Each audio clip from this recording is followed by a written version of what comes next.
Modern physics. Newton, Maxwell, Faraday, Galileo और भी ऐसे बहुत सारे साइंटिस्ट हैं। ये शायद उनमें सबसे महान थे। इन्होंने बहुत सारे रिसर्च की और फिजिक्स को अनफोल्ड किया। इनके रिसर्च से हमें फिजिक्स समझ में आई। 1819 के एंड तक दुनिया भर के साइंटिस्ट लोगों को ऐसा लगने लगा जैसे कि उन्होंने सारी दुनिया को जीत लिया है और जो भी फिजिक्स हो सकती थी वो सब उन्होंने खोज लिए। ऐसा उनको लगने लगा, ऐसा घमंड उन्हें होने लगा।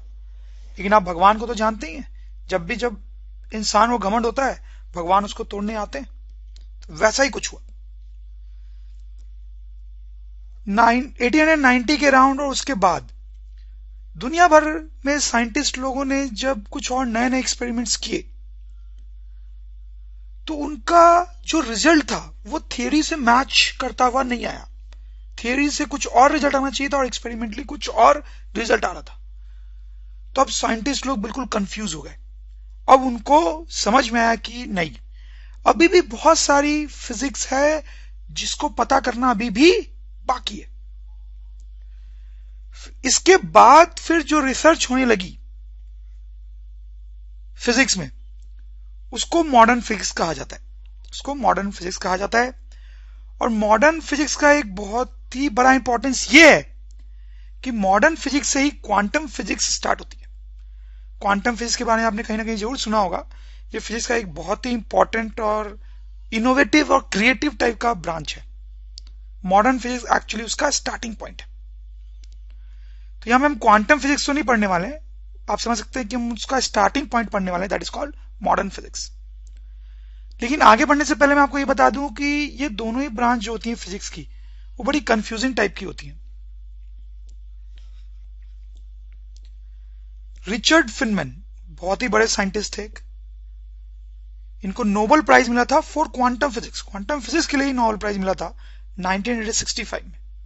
और इन्होंने ऐसा कहा कि nobody has understood quantum physics. इनका ऐसा कहना था कि किसी ने भी क्वांटम फिजिक्स आज तक नहीं समझी। तो ये इतना कंफ्यूजिंग होता है एक्चुअली प्रॉब्लम ये होती है कि इसमें फील थोड़ी कम आती है लोगों को। ये सब्जेक्ट ही ऐसा है।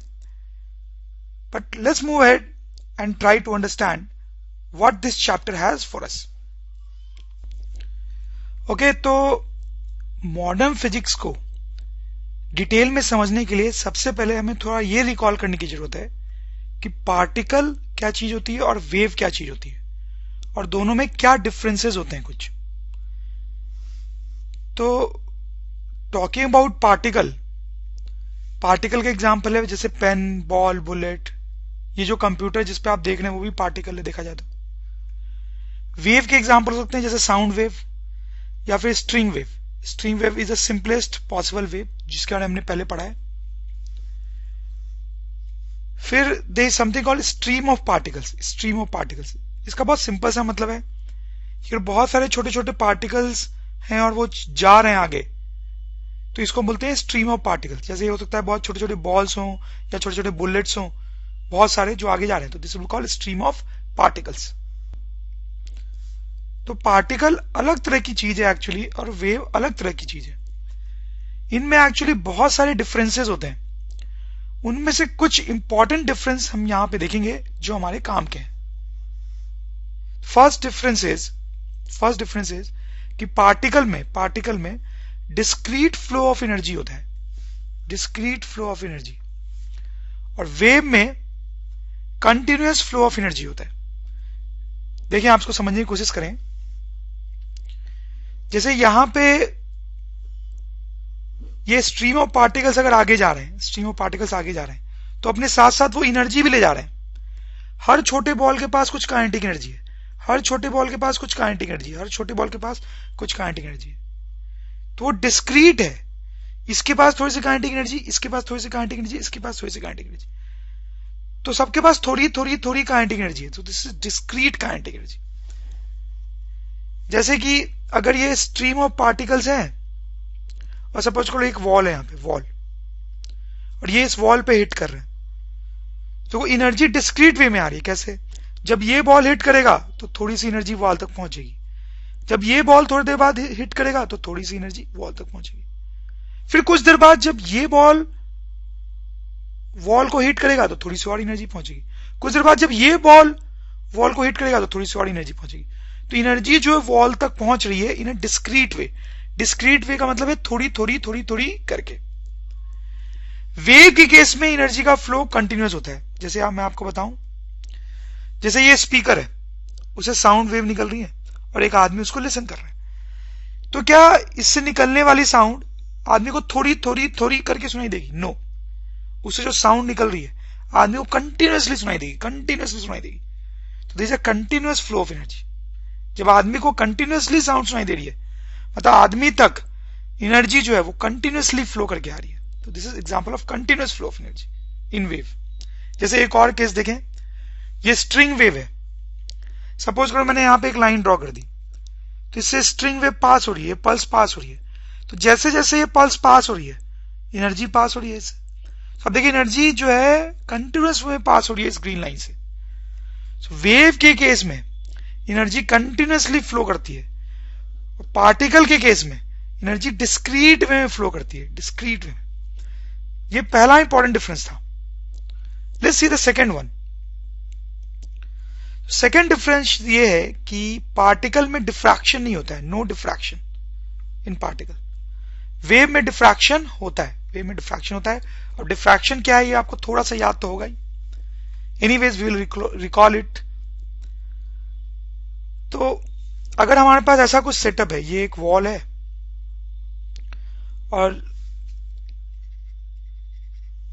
यहां पे एक दूसरा वॉल है जिसमें एक होल है, यहां पे बीच में होल है। तो यहां से स्ट्रीम ऑफ पार्टिकल्स अगर आ रहे हैं तो वो होल को क्रॉस करके यहां वॉल पे सामने आएंगे।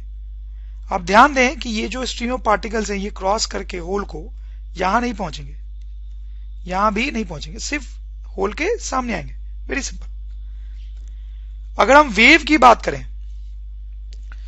तो सपोज करो वही सेटअप है हमारे पास, वॉल और ये होल, और यहां पे साउंड का सोर्स है, वेव का सोर्स है, वेव का सोर्स। तो इससे भी वेव निकलेंगी, इससे भी वेव निकलेंगे। क्या ये वेव सिर्फ यहीं पर सुनाई देगी? सिर्फ क्या कोई आदमी अगर यहां पे खड़ा है तो यहीं पे सुनाई देगी? क्या यहां पे अगर कोई आदमी खड़ा है तो उसको साउंड नहीं सुनाई देगी? नहीं, यहां पर अगर आदमी खड़ा है तो उसको भी साउंड सुनाई देगी। तो इसमें क्या होता है कि इससे जो साउंड वेव्स निकलती हैं वो होल से पास होने के बाद स्प्रेड हो जाती है, स्प्रेड हो जाती है। इसलिए साउंड हर जगह पे सुनाई देगी, हर जगह पे सुनाई देगी। This phenomena is called diffraction. This phenomena is called diffraction. Diffraction means bending at edge, bending at edge. Sound wave जब किसी होल से पास करता है तो एज पे बेंड कर जाता है, फैल जाता है बेंड होके, इसको बोलते हैं डिफ्रैक्शन। लेकिन जब पार्टिकल्स किसी होल से पास करते हैं तो वो बेंड नहीं करते हैं, वो सीधे ही चलते रहते हैं। तो हम बोल सकते हैं कि पार्टिकल्स डिफ्रैक्शन शो नहीं करते। So these are two very important differences between particles and wave, जो कि हमें मॉडर्न फिजिक्स पढ़ने में बहुत हेल्प करेंगे। आगे बढ़ने से पहले इस चैप्टर में इलेक्ट्रोमैग्नेटिक स्पेक्ट्रम क्या होता है ये भी पता होना चाहिए आपको। ये आपने पहले भी बहुत सारे चैप्टर में पढ़ा होगा और आपको पता होगा, बट थोड़ा रिकॉल कर लेते हैं। तो इलेक्ट्रोमैग्नेटिक वेव्स जो होती हैं, इलेक्ट्रोमैग्नेटिक वेव्स वो डिफरेंट डिफरेंट तरीके की होती हैं। जैसे रेडियो वेव हो सकती है, माइक्रोवेव हो सकता है, इंफ्रारेड हो सकता है, visible, ultraviolet, x ray, gamma ray. जैसे डिफरेंट डिफरेंट तरह की इलेक्ट्रोमैग्नेटिक वेव्स होती है। ये विजिबल रेज जो होती हैं वो नॉर्मल रेज हैं जो बल्ब से या ट्यूबलाइट से निकलती है और हमें दिखाई देती है। ये इंफ्रारेड, माइक्रोवेव, रेडियो वेव, ये भी वैसी वेव्स होती हैं जैसे विजिबल रेज होती हैं। बस फर्क ये कि ये वेव्स हमें दिखाई नहीं देती हैं, ये वेव्स भी हमें दिखाई नहीं देती और विजिबल हमें दिखाई देती है। जैसे इंफ्रारेड जो होता है, जब अपने टीवी का रिमोट दबाते हो तो उससे इंफ्रारेड निकलती है, और उस रिमोट से जो इंफ्रारेड निकलती है वो टीवी तक पहुंचती है। तब टीवी को पता चलता है कि अच्छा आपने चैनल चेंज करने के लिए बटन दबाया है। जैसे माइक्रोवेव जो है वो माइक्रोवेव ओवन में होता है, इसके हेल्प से खाना पकता है।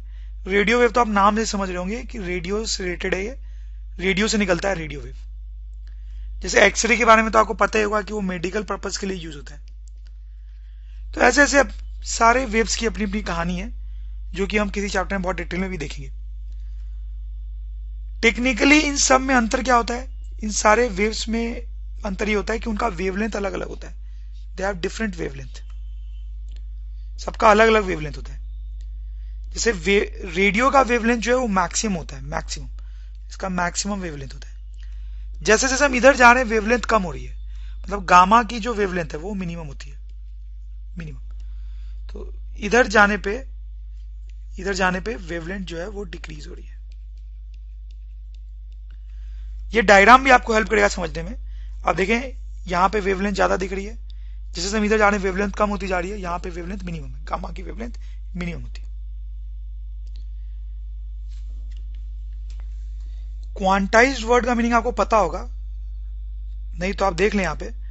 जैसे मान लीजिए एक रैंप है, रैंप पे एक आदमी खड़ा है, और यहां पे एक स्टेयर है, स्टेयर पे एक आदमी खड़ा है। तो ये जो सिचुएशन है वो कंटिन्यूअस है, कंटिन्यूअस हाइट, मतलब इसमें जो आदमी है वो किसी भी हाइट पे खड़ा हो सकता है, किसी भी हाइट पे, तो इसलिए मैं इसको बोल रहा हूं कंटिन्यूअस। इस केस में, स्टेयर वाले केस में, आदमी किसी भी हाइट पे नहीं खड़ा हो सकता, क्या तो वो इस हाइट पे होगा, क्या इस हाइट पे, क्या इस हाइट पे। तो यहां पे हाइट की डिस्क्रीट वैल्यूज पॉसिबल है, इसलिए हम बोलेंगे height is quantized, height is quantized, very simple. Electron volt क्या है ये भी आपको पता होना चाहिए। Electron volt is simply unit of energy, वो एनर्जी की यूनिट है। जैसे अगर आपको एनर्जी बोला गया 5 इलेक्ट्रॉन वोल्ट, तो इसका मतलब है कि energy is 5 into 1.6 into 10⁻19 joule. तो ये कन्वर्जन फैक्टर है इलेक्ट्रॉन वोल्ट से जूल के लिए। So let's start this very important topic that is called photo electric effect. ये बहुत छोटा सा टॉपिक है, लेकिन आई होप आपको बड़ा इंटरेस्टिंग लगेगा। तो सबसे पहले मैं आपको ये बता दूं कि फोटो का एक्चुअली जो मतलब है that is, photo means light. शायद आपको पता भी होगा, बहुत सिंपल सी बात है। फोटो का मतलब है लाइट। तो इस चैप्टर में बेसिकली हम लाइट के बारे में पढ़ने वाले हैं, लाइट के बारे में। अब लाइट की अगर बात चल रही है तो उसके बारे में क्या बोला जाए। लाइट जो है वो डिफरेंट डिफरेंट फॉर्म में हमारे सामने आती है, और लाइट ने सदियों से इंसान को बहुत फैसिनेट किया है, और आज भी करती आ रही है डिफरेंट डिफरेंट तरीकों से, जैसा आप देख सकते हैं यहां पे। तो इंसान की हमेशा से क्यूरियोसिटी रही है लाइट को समझना, लाइट के बारे में ज्यादा से ज्यादा जानना। तो सदियों से साइंटिस्ट लाइट के बारे में रिसर्च करते आ रहे हैं और आज भी कर रहे हैं। History of light. तो लाइट की अगर मैं आपको हिस्ट्री बताऊं, तो अगर आप इसको प्रॉपरली समझ पाए तो इतनी दर्दनाक स्टोरी है बेचारे लाइट की कि आपके आंखों में आंसू आंसू आ जाएंगे। बहुत ही दर्दनाक स्टोरी है लाइट की। लाइट की सबसे पहली मीनिंगफुल थ्योरी जो आई उसका नाम था कॉर्पसल्स थ्योरी। इसके पहले भी कुछ थ्योरीज आई, बट वो इतनी मीनिंगलेस और स्टूपिड लगेंगी आपको कि वो डिस्कस करना ही यूजलेस है। तो this is the first meaningful theory of light, corpuscles theory. और ये थ्योरी दी थी किसने? One and only greatest of all, Newton. तो ये थ्योरी न्यूटन ने दी थी। अब न्यूटन की ये जो थ्योरी थी that was based on diffraction, diffraction के कॉन्सेप्ट पे उसने ये थ्योरी दी थी। तो न्यूटन ने एक सिंपल सा सेटअप बनाया जो कि बहुत ही कॉमन सेटअप है। यहां पे एक लाइट सोर्स है, इस दीवार में एक होल है, और यहां पे एक स्क्रीन है। तो उसने देखा कि अगर इस लाइट सोर्स से लाइट आती है तो इस होल से गुजर के वो लाइट यहां पे आती है, जिसके कारण इतने रीजन पे ब्राइट हो जाएगा और यहां पे डार्क होगा। This region will be dark, this region will also be dark. ये रीजन जो है वो ब्राइट होगा। ये तो हमारा कॉमन एक्सपीरियंस है, तो होता ही है कि अगर लाइट सोर्स से लाइट निकले और किसी होल से पास करे तो होल के सामने का जो रीजन है वो ही ब्राइट होता है, सिर्फ उसके ऊपर और नीचे का रीजन डार्क ही रहता है। तो न्यूटन ने ये ऑब्जर्व किया। तो न्यूटन ने ये ऑब्जर्व करके बोला कि देखो यार, लाइट के साथ डिफ्रैक्शन नहीं हो रहा है, नो डिफ्रैक्शन। लाइट जो है होल से निकलने के बाद स्प्रेड नहीं हो रही है, सीधी जा रही है, थोड़े से रीजन पे ब्राइट पार्ट बना रही है, तो नो डिफ्रैक्शन। और अगर डिफ्रैक्शन नहीं हो रहा है तो इसका क्या मतलब है? Light is a particle. मैंने आपको बताया है पहले कि पार्टिकल्स जो होते हैं वो डिफ्रैक्शन शो नहीं करते हैं और वेव जो होते हैं वो डिफ्रैक्शन शो करते हैं। तो एक्चुअली प्रॉब्लम यही थी, साइंटिस्ट लोग ये सोच रहे थे कि जो लाइट है वो पार्टिकल है या वेव है। तो न्यूटन ने बोला देखो डिफ्रैक्शन नहीं हो रहा है, इसका मतलब light must be a particle. कुछ लोग को ये बड़ा अजीब सा लगता है सोचना कि यार लाइट पार्टिकल, मतलब लाइट पार्टिकल कैसे हो सकता है? लेकिन आप परेशान मत हो, मैं आपको समझा दूंगा। लाइट के पार्टिकल होने का मतलब समझे कि सपोज करो एक सोर्स है लाइट का, तो इससे अगर लाइट निकल रही है हर डायरेक्शन में तो इसका मतलब है कि इसके साथ साथ छोटे छोटे पार्टिकल्स निकल रहे हैं। बेसिकली लाइट निकल रही है मतलब छोटे छोटे पार्टिकल्स निकल रहे हैं और वो आगे की तरफ जा रहे हैं, वो आगे की तरफ जा रहे हैं। That is the meaning of light being particles. लेकिन लोग को यही प्रॉब्लम होती है सोचने में कि यार ये कैसे हो सकता है, मतलब फील नहीं आती है लोगों को कि लाइट अगर आ रही है किसी कैंडल से तो उसमें पार्टिकल्स हैं। तो आप एयर के बारे में सोचें, एयर के बारे में। एयर जो है वो तो हमारे आसपास हर जगह है, तो एयर भी जो है वो तो पार्टिकल से ही बना हुआ है, ये तो आप एग्री करेंगे। एयर जो है वो पार्टिकल से बना हुआ है, ऑक्सीजन, नाइट्रोजन, ये सबके छोटे छोटे पार्टिकल्स हैं। लेकिन क्या आपने ये एयर के पार्टिकल्स कभी देखे हैं? क्या आपने उनको टच किया है, पकड़ के देखा है कि यार ये एयर का पार्टिकल एक छोटा सा? नहीं, हमारे आसपास मिलियंस ऑफ एयर्स के पार्टिकल्स हैं, मिलियंस, लेकिन हमने उनको कभी नहीं देखा है। लेकिन फिर भी हम बिलीव करते हैं ना कि बहुत सारे पार्टिकल्स होंगे। क्यों? क्योंकि साइंटिस्ट लोगों ने बहुत कॉम्प्लिकेटेड रिसर्च की है, बहुत सारे एक्सपेरिमेंट्स किए जिनसे उन्होंने ये प्रूव किया है कि यार एयर में बहुत सारे पार्टिकल्स होते हैं। उसी तरीके से ये थॉट भी है कि यार यहां पे एक सोर्स ऑफ लाइट है, उससे लाइट आ रही है तो उसमें बहुत सारे पार्टिकल्स हैं। ऐसे पार्टिकल्स हैं जिनको हम देख नहीं सकते, बिल्कुल वैसे ही जैसे एयर के पार्टिकल्स। सो एनीवेज, न्यूटन ने बोला कि लाइट पार्टिकल है और उसके पास एक वैलिड एक्सप्लेनेशन भी था, तो हम न्यूटन की बात को तो कौन टाल सकता था। तो लोगों ने मान लिया कि लाइट इज एक्चुअली पार्टिकल, उसमें बहुत सारे छोटे छोटे पार्टिकल्स होते हैं। ये पहला स्टेज था लाइट के जीवन का, लाइट की हिस्ट्री का। फिर क्या हुआ, एक नई थ्योरी आई, सेकंड थ्योरी। काफी सारे साइंटिस्ट इसमें इन्वॉल्व थे, बट जो सबसे मेन साइंटिस्ट था वो मेरे हिसाब से यंग था। उसने ये प्रूव कर दिया कि न्यूटन गलत था। उसने ये प्रूव कर दिया कि लाइट इज एक्चुअली वेव, मतलब लाइट वेव है, उसमें कोई पार्टिकल जैसी चीज नहीं है। तो इसने किस लॉजिक से ये बात बोली? तो उसने बोला कि लाइट का जो डिफ्रैक्शन है वो होता है, लाइट का डिफ्रैक्शन होता है। उसने बोला लाइट जब होल से पास करती है तो फैलती है, लेकिन वो बहुत थोड़ी सी फैलती है, बहुत थोड़ी सी फैलती है। और मतलब कोई भी वेव अगर होल से पास करता है तो वो फैलता है, जिसको हम डिफ्रैक्शन बोलते हैं। तो उसने बोला लाइट भी फैल रहा है, लेकिन वो बहुत कम फैलता है, और वो इतना कम फैलता है कि न्यूटन को पता नहीं चला। थोड़ा फनी सा लगेगा आपको, बट ऐसा ही था। तो उसने बोला कितना कम फैल रहा है लाइट कि न्यूटन को पता नहीं चला। तो क्योंकि लाइट फैल रहा है इसलिए डिफ्रैक्शन हो रहा है, और डिफ्रैक्शन हो रहा है मतलब लाइट इज अ वेव। तो न्यूटन कोई बेवकूफ नहीं था कि उसको पता नहीं चला लाइट थोड़ा सा स्प्रेड कर रही है। बात एक्चुअली लाइट बहुत थोड़ा सा स्प्रेड करती है, बहुत ही थोड़ा सा, इतना थोड़ा सा स्प्रेड करती है कि उसको देखने के लिए माइक्रोस्कोप की जरूरत पड़ती है, माइक्रोस्कोप।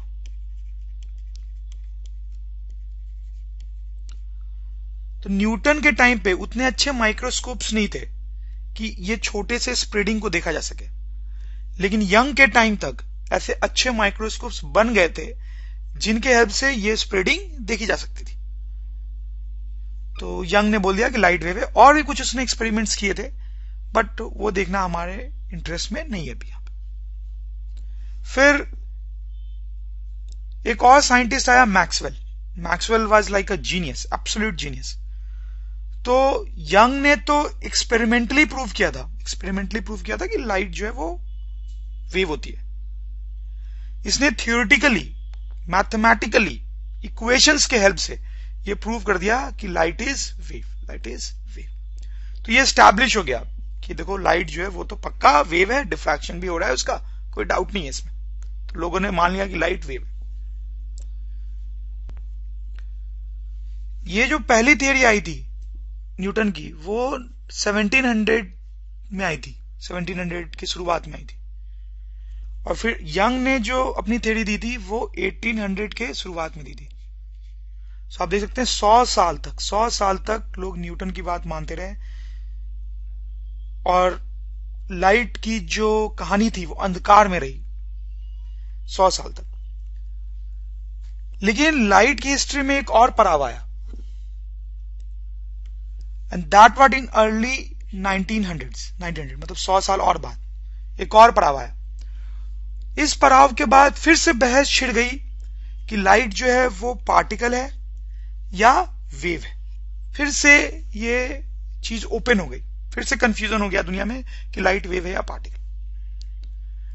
ये कंफ्यूजन क्या था और कैसे रिजॉल्व हुआ, वही हम यहां पे पढ़ने वाले हैं। तो अभी आगे बढ़ने से पहले आप ये सोचें कि अभी जो है यंग और मैक्सवेल की थ्योरी वैलिड है और दुनिया में अभी सब लोग ये सोच रहे हैं कि लाइट जो है वो वेव है। ये सोचते हुए हम आगे बढ़ेंगे। Okay, so let's start. तो सबसे पहले हम ये टर्म देखते हैं। अब हम प्रॉपर फिजिक्स स्टार्ट कर रहे हैं, प्रॉपर फिजिक्स। अभी तक हम हिस्ट्री वगैरह देख रहे थे, आपको मैं बैकग्राउंड बता रहा था इस चैप्टर का, डिफरेंट डिफरेंट स्टेजेस पे। तो पहला टर्म देखेंगे फोटो इमिशन। क्या होता है ये? सपोज करो एक मेटल की प्लेट है हमारे पास, एक मेटल की प्लेट है, उस पे लाइट या फिर कोई दूसरी इलेक्ट्रोमैग्नेटिक वेव आके इंसिडेंट होती है। तो ऐसा पाया जाता है कि इससे इलेक्ट्रॉन्स निकलने लगते हैं, तो मेटल प्लेट थी, उस पे लाइट आई, उसके लाइट गिरने से इस पे इलेक्ट्रॉन्स निकलने लगते हैं। ये जो फिनोमेना है उसको हम बोलते हैं फोटो इमिशन। तो हम फोटो इमिशन की डिफिनेशन इस तरह से लिख सकते हैं कि photo emission is emission of electron का निकलना from a metal when electromagnetic waves fall on it. मतलब फोटो इमिशन का मतलब है इलेक्ट्रॉन्स का निकलना मेटल से जब उस पे इलेक्ट्रोमैग्नेटिक वेव्स गिरती हैं। ये फेनोमेना जो है वो डिस्कवर किया गया अराउंड 1900। इस ईयर के अराउंड डिस्कवर हुआ कि यार ऐसा कुछ होता है फोटो इमिशन जैसा। तो फिर आप साइंटिस्ट लोग तो जानते ही हैं, वो लग गए काम में और पता करना चाह रहे थे वो कि ऐसा क्यों होता है, लाइट के गिरने पे ये इलेक्ट्रॉन्स क्यों निकलते हैं। तो हम देखेंगे साइंटिस्ट लोग ने क्या लॉजिक दिया कि फोटो इमिशन आखिर क्यों होता है। तो उन्होंने सोचा कि यार देखो, कोई भी अगर हम मेटल लें तो उसमें फ्री इलेक्ट्रॉन्स होते हैं। फ्री इलेक्ट्रॉन्स होने का मतलब है कि वो इलेक्ट्रॉन्स अंदर रैंडम मोशन कर रहे होते हैं। इनके पास कुछ काइनेटिक एनर्जी होती है जिनके कारण ये रैंडम मोशन कर रहे होते हैं, लेकिन इनके पास इतनी एनर्जी नहीं होती कि ये बाहर निकल जाए। So not enough energy to come out. लेकिन हां, अगर इन इलेक्ट्रॉन्स को बहुत सारी एनर्जी दे दी जाए, इनकी एनर्जी बढ़ा दी जाए, तो फिर ये मेटल के बाहर आ सकते हैं, can come out if electrons gain energy. अब जब इस पे लाइट आके गिरती है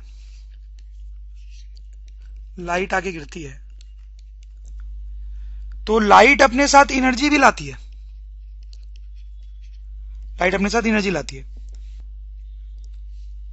यहां पे जो फ्री इलेक्ट्रॉन्स होते हैं, ये लाइट उन पे गिरती है तो इन इलेक्ट्रॉन्स को ये एनर्जी मिलती है। तो इन इलेक्ट्रॉन्स की एनर्जी बढ़ जाती है और जब इनकी एनर्जी बहुत बढ़ जाती है तो ये बाहर निकल जाते हैं। तो इस तरीके से फोटो इमिशन होता है। ओके, तो ये छोटा सा क्वेश्चन बताया मुझे, इस केस में डीम लाइट आ रही है और इस केस में ब्राइट लाइट आ रही है। पहले तो क्या मतलब है इसका? डीम लाइट का मतलब कि बहुत कम इंटेंसिटी है लाइट की, इंटेंसिटी लो, और ब्राइट लाइट का मतलब है कि इंटेंसिटी क्या है, हाई। तो दोनों से इलेक्ट्रॉन्स निकलेंगे, तो आपको ही बताना है कि किससे इलेक्ट्रॉन्स पहले निकलेंगे, किससे इलेक्ट्रॉन्स पहले निकलेंगे। सोचो जरा आप, आसान है। सपोज करो इससे इलेक्ट्रॉन्स निकलते हैं T1 टाइम पे और इससे इलेक्ट्रॉन्स निकलते हैं T2 टाइम पे। तो T1 T2 को कंपेयर करना है ना, तो आप देखें इसमें जो फ्री इलेक्ट्रॉन्स होंगे और इसमें भी फ्री इलेक्ट्रॉन्स होंगे, तो जब इनकी एनर्जी बढ़ जाएगी बहुत तब ये बाहर निकलेंगे। तो इसमें डीम लाइट आ रही है, डीम लाइट, तो धीरे धीरे एनर्जी आ रही है, धीरे धीरे एनर्जी आ रही है, तो इलेक्ट्रॉन्स की एनर्जी भी धीरे धीरे बढ़ेगी, तो इसमें इलेक्ट्रॉन्स को निकलने में टाइम लगेगा बहुत। इसमें ब्राइट लाइट आ रही है तो बहुत जल्दी जल्दी एनर्जी आ रही है, तो इलेक्ट्रॉन्स की एनर्जी भी बहुत जल्दी जल्दी बढ़ेगी, जल्दी जल्दी बढ़ेगी तो इलेक्ट्रॉन्स जल्दी निकल जाएंगे। इसका मतलब T2 will be less than T1, T2 कम होगा, इससे जल्दी इलेक्ट्रॉन्स निकलेंगे। तो आप समझ रहे होंगे, शायद आपने भी यही सोचा होगा। But here comes the problem.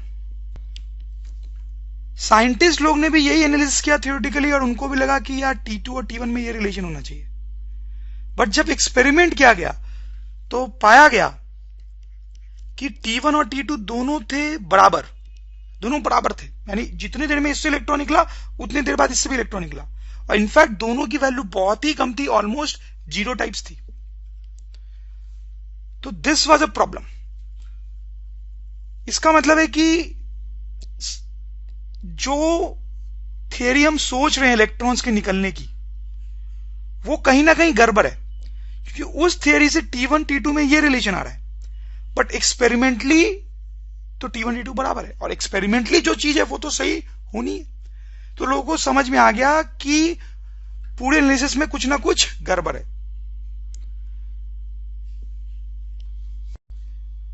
और भी कुछ प्रॉब्लम्स आ रही थी इन एक्सपेरिमेंट्स के साथ, जैसे मैं आपको बताऊं, प्रॉब्लम थी no photo emission for low frequency electromagnetic waves, no photo emission for low frequency electromagnetic waves.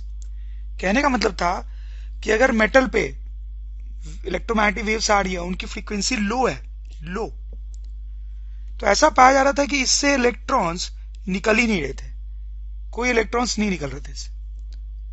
इसका रीजन भी लोगों को समझ में नहीं आ रहा था कि इलेक्ट्रॉन्स क्यों नहीं निकल रहे हैं अगर फ्रीक्वेंसी लो है तो ऐसी प्रॉब्लम्स के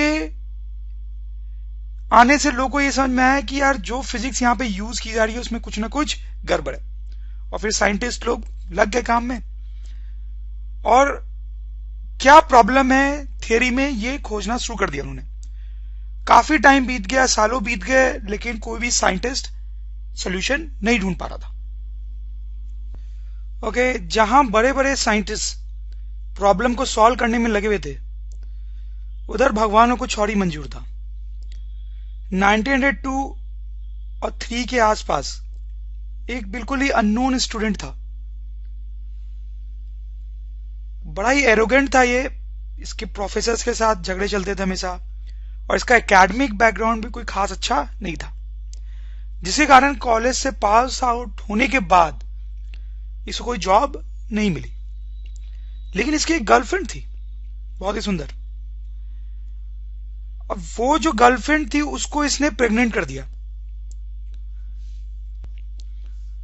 तो ऐसी विपरीत सिचुएशन में इसको अपनी गर्लफ्रेंड से इमीडिएटली शादी करनी पड़ी। अब शादी करनी पड़ी तो अब इसको पैसे की जरूरत थी घर चलाने के लिए, तो इसको कोई अच्छी जॉब तो मिल नहीं रही थी, तो फिर इसने एक पेटेंट ऑफिस में जॉब ले ली।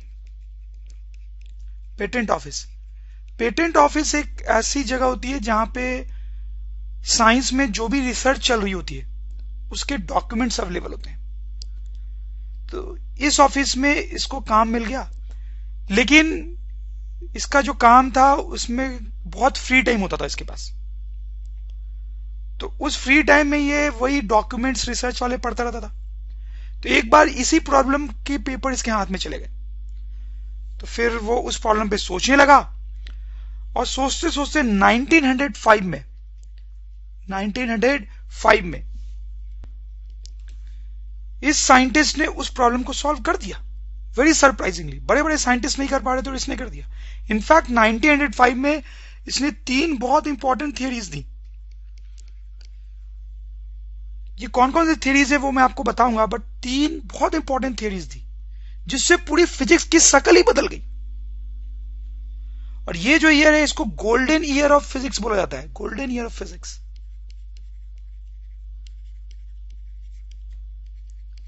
सिर्फ इस आदमी के कारण। तो उसमें से उसकी जो पहली थियरी थी, उससे जो प्रॉब्लम हम डिस्कस कर रहे हैं लाइट वाली, वो सॉल्व हो गई, और उसके लिए उसको आगे जाके नोबेल प्राइज भी मिला, नोबेल प्राइज भी मिला। ये जो साइंटिस्ट था, कौन था ये, क्या नाम था इसका?